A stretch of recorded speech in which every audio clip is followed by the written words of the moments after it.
నా సామిరంగా movie review ఈసారి పండక్కి నా సామిరంగా మూవీ రివ్యూలోకి వెళ్ళిపోయే ముందు first of all happy Sankranti and happy Kanuma to all of you. మీ అందరికీ సంక్రాంతి శుభాకాంక్షలు. కొత్త సంవత్సరం కొత్త కొత్త గోల్స్ ఉంటాయి, కొత్త కొత్త మూవీస్ వస్తుంటాయి, రివ్యూస్ కూడా వస్తుంటాయి మన ఛానల్లో. మీరు చేయాల్సిన పని ఏంటంటే రివ్యూస్ చూసి ఆపేయకుండా సబ్స్క్రైబ్ చేయాలి. సో సబ్స్క్రైబ్ చేశారా? చేయకపోతే అర్జెంట్గా చేసుకోండి. సో న్యూ గోల్స్ ఉంటాయి అందరికి. మనకి ఒక గోల్ ఉంది, జూన్ కల్లా వచ్చిన టార్గెట్ అనుకుంటున్నా అది కంప్లీట్ అవ్వాలి. సో మీరు వీడియోస్ షార్ట్స్ అన్ని చూస్తున్నారు, మంచిగా రెస్పాన్స్ కూడా ఇస్తున్నారు. సో సబ్స్క్రైబ్ చేసుకోవడం మాత్రం కొంచెం మొహమాట పడుతున్నారు. సో అలాంటి మొహమాటాలు పెట్టుకోవద్దు, ఫస్ట్ సబ్స్క్రైబ్ చేయండి. అలాగే చేసిన వాళ్ళు ఇంకా చెప్పండి, నలుగురికి షేర్ చేయండి. సో రివ్యూస్ బాగుంటున్నాయి, జెన్యున్గా అనిపిస్తున్నాయి అంటే అందరికి షేర్ చేయండి. సో నేను మీద నమ్మకంతో ఉన్నా, ఎలాగైనా జూన్ కల్లా మన టార్గెట్ కంప్లీట్ అవ్వాలి. మూవీ రివ్యూలోకి వచ్చేద్దాం. నా సామి రంగా మూవీ ఎలా ఉందిరా అంటే ఏం లేదు, ఈ మూవీకి ఎలా ముందు అనుకున్నా యాజ్ ఎక్స్పెక్టెడ్ గా సేమ్ అలాగే జరుగుతుంది చెప్పేసి రాడ్ తెచ్చుకుందాం వెళ్ళా. సో వెళ్ళిన తర్వాత యాజ్ ఇట్ ఈస్ గా రాడ్ దిగింది. సో మనం బిఫోర్ ట్రైలర్ అనాలిసిస్ చేసినట్టు సో అలాగే ఉండండి, యాజ్ ఇట్ ఈస్ గా కొత్తగా ఏం లేదు. Same family concepts with regular conflicts అండి. అంటే నాకు అర్థం కాని విషయం ఏంటంటే, అంటే సంక్రాంతి వస్తుంది ఎలాగైనా రిలీజ్ చేయాలని చెప్పేసి హరిబరిలో రిలీజ్ చేస్తున్నారా, లేదంటే స్టోరీ డెవలప్మెంట్ చేయట్లేదా, లేదంటే స్టోరీ ఎంత అంటే ఖచ్చితంగా సంక్రాంతికి దింపాలని ఏముంది, దానికి ఒక డెడ్ లైన్ ఏముంది, ఒక మంచి స్టోరీని డెవలప్ చేసి దింపచ్చు కదా. బట్ అది ఇక్కడ స్టోరీ ప్రాబ్లమో లేకపోతే స్టోరీనే అంతో నాకు అర్థం కావట్లేదు. కానీ ఈ మధ్య సినిమా కొంచెం అలాగే అనిపిస్తున్నాయి నాకు. ఇంకా మూవీ విషయానికి వస్తే ఏం చెప్తామండి, నేను లిటరల్లీ చెప్తున్నాను, థియేటర్కి వెళ్తే ప్రతి ఒక్క సీన్ మీరు ఎక్స్పెక్ట్ చేస్తారు నెక్స్ట్ ఏం జరుగుతుందిరా అని చెప్పేసి. అలా ఉంది సినిమా. అండ్ సినిమాకి వెళ్ళక ముందు నా ఫ్రెండ్ ఒకడు చూసిన తర్వాత నీకు రంగస్థలం ఫీల్ కూడా వస్తుందని చెప్పాడు. దీన్ని బట్టి మీరు అర్థం చేసుకోండి సినిమా ఎలా ఉంటుందో. అంటే అండ్ ఇక సినిమాలో ఫ్లాస్ పాయింట్స్ అయితే అసలు నార్మల్ గా లేవు. సినిమా స్టోరీ ఎలా ఉంటుందంటే చాలా అంటే చాలా అంటే చాలా చాలా రొటీన్ గా ఉంటుంది. ఈ సినిమా మీరు ఒక చూస్తే ఒక ఒకసారి చూసేదేమో అనిపిస్తుంది, అలా ఉంటుంది సినిమా.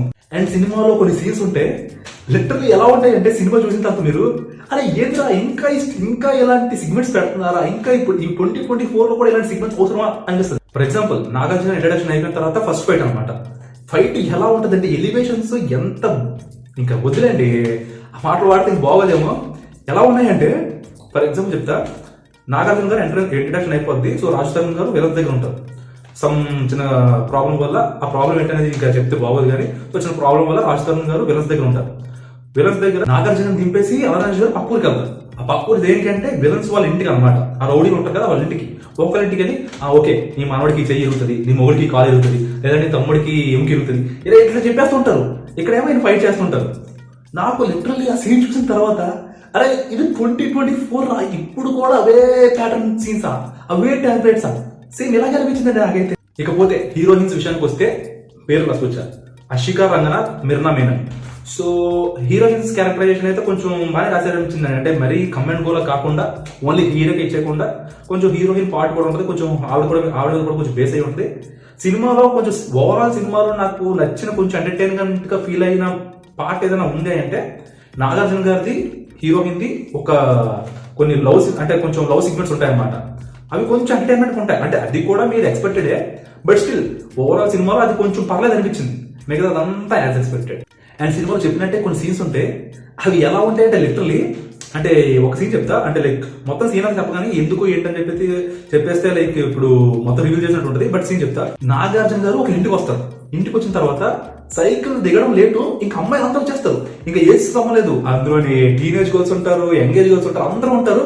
వచ్చేసి ఇష్టాలు అని చెప్పేసి మీద పడిపోవడాలు, దిష్టిలు తీసేయడాలు. ఇంకా ఎన్ని రోజులు ఇవే సీన్ రాస్తారు. నాగార్జున గారు హ్యాండ్సమే ఒప్పుకుంటా, ఎవర్ గ్రీన్ హీరో. బట్ ఇప్పటికీ కూడా అవే సీన్లు అవే రిపీట్ కొడితే ఇంకా చిరాకు దొరుకుతుందండి నాకైతే. అండ్ ఇంకా మ్యూజిక్ విషయానికి వస్తే సినిమా అయిన తర్వాత లిటరల్లీ సర్చ్ చేశా, ఎవడరా నాగార్జున గారికి ఇలాంటి మ్యూజిక్ కొట్టారని చెప్పి సర్చ్ చేస్తే అన్ఫార్చునేట్లీ మన ఎంఎం కీరవాణి గారు అనమాట. అప్పుడు అర్థమైంది మన కీరవాణి గారు రాజమౌళి గారు తప్ప ఇంకెవరికి సరిగ్గా మ్యూజిక్ ఇవ్వలేము అని. లిటరల్లీ మ్యూజిక్ ఎలా ఉందంటే ఒక్క సాంగ్ కూడా క్యాచీగా లేదండి, ఒక్క సాంగ్ క్యాచీగా కానీ లేదంటే మెలోడిష్ గా కానీ ఒక్కటి కూడా నాకైతే పెద్ద అనిపించింది అసలు. అండ్ ఇక సాంగ్ ప్లేస్మెంట్స్ ఎంత ఇంకా డైరెక్టర్ గా నాకు అర్థం కాదు అసలు ఏమనుకొని పెట్టారు అసలు. ఒక పాట ఉంటది, ఒక మందు పాట ఉంటది అనమాట.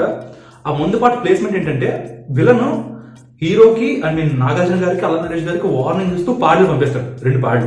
రెండు పాటలు పంపిస్తే నాగార్జున గారు ఇక్కడ ఉంటారు, అంటే లైక్ ఒక కళ్ళు కాంపౌండ్ లో అక్కడ ఉంటారు అనమాట. అల్ల నరేష్ గారు మన రాజ్ తరుణ్ గారు రెండు తీసుకొస్తారు, ఆ 2 పాటలు తీసుకొచ్చి ఆ కిష్టయ్య ఇలాగా ఈ విలన్ ఇలా పంపించాడు, మీ ఇద్దరికి వార్నింగ్ ఇచ్చాడంటే ఒక కట్టు పన్న ఇక్కడేమో బీట్ సాంగ్, తాగుబోతు సాంగ్, టోటల్లీ మిస్ప్లేస్మెంట్ అండి సాంగ్స్ అయితే. నాకైతే అలాగే అనిపించింది.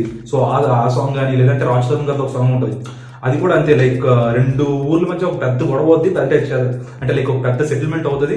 సెటిల్మెంట్ అంతా అయిపోయింది అనుకున్న సరికి ఒక కట్టుకున్నా మళ్ళీ రాజ్ తరుణ్ గారితో ఒక సాంగ్ ఉంటుంది. సో నాకైతే సాంగ్స్ అయితే టోటల్లీ మిస్ప్లేస్మెంట్ అనిపించిందండి. ఇంకా ఎలివేషన్ సీన్స్ కూడా అండి, అవి బాగా స్టైలిష్ గా ట్రై చేద్దాం అనుకున్నారు కానీ but when it comes to బ్రిక్సింగ్ like it will become like too much cringe అనిపించింది నాకైతే. అంటే ఫర్ ఎగ్జాంపుల్ ఇంకొక సినిమా ఉంటుంది, హీరో కొంచెం స్టైలిష్ ఎలివేషన్ ఇద్దాం అనుకుంటారు, బట్ అది నాకు ఎలా అయిపోయిందంటే క్రింజ్ లా మారిపోయిందేమో అనిపించింది. అంటే ఫర్ ఎగ్జాంపుల్ ఇప్పుడు హీరోయిన్ ఉంటారు అనమాట, హీరోయిన్ ని విలన్ ఏడిపిస్తుంటాడు, ఏడిపించిన తర్వాత అల్లరాజు గారు చూస్తారు, అల్లరాజు గారు చూసి ఇంకా విలన్ ని పరిగెట్టి కొడుతుంటాడు, జాతరలోకి వస్తారు. సో అల్లరాజు గారిని అందరు చుట్టుముట్టేస్తారు. ఇంకా అల్లరాజు గారిని వేసేస్తున్నారు అనే టైంకి ఒక పాప ఏమో ఇస్తయ్యా అనగానే వెనక నుంచి మళ్ళీ నాగార్జున గారి entry. So same stylish same అండి, ఇంకా ప్రతి మూవీలో రిపీట్ అయ్యాయి, ఈ మూవీలో కూడా రిపీట్ అయ్యాయి. క్లైమాక్స్ విషయానికి అంటారా, చెప్తున్నాను కదా రంగస్థలం ఫీల్ వస్తుంది. అంటే ఒక ఇంపార్టెంట్ క్యారెక్టర్ ఫసక్, దీన్ని బట్టి మీరు అర్థం చేసుకోండి ఆ ఇంపార్టెంట్ క్యారెక్టర్ ఎవరు ఏంటనేది మీరు సినిమాకి చూడండి. ఓవరాల్ గా మూవీ ఎలా ఉందిరా ఏంటి సజెస్ట్ చేస్తావా అంటే నాకైతే పెద్ద ఎక్కలేదండి సినిమా.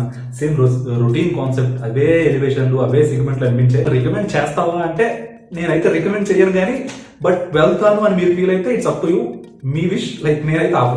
సో ఇది ఓవరాల్ గా నా సాంద్రంగా మూవీ రివ్యూ. నచ్చిందని అనుకుంటున్నా, నచ్చితే మాత్రం లైక్ షేర్ కామెంట్ చేయండి అండ్ అలాగే సబ్స్క్రైబ్ చేసుకోవడం మాత్రం మర్చిపోకండి. So as I said before, June కల్లా మన టార్గెట్ కంప్లీట్ అవ్వాలి. బ్యాక్ టు బ్యాక్ రివ్యూస్ చేస్తూనే ఉన్నా, టైం లేకపోయినా నిద్ర లేకపోయినా సరే వీడియోస్ రిలీజ్ చేస్తూనే ఉన్నా అనమాట. సో దీని ఫలితంగా నాకు ఏం కావాలంటే అంటే నా టార్గెట్ మీరే కంప్లీట్ చేయండి. సో మీ మీద భారం వేస్తున్నాను. సో కలుద్దాం నెక్స్ట్ వీడియోలో. Till then take care, bye and happy Sankranti.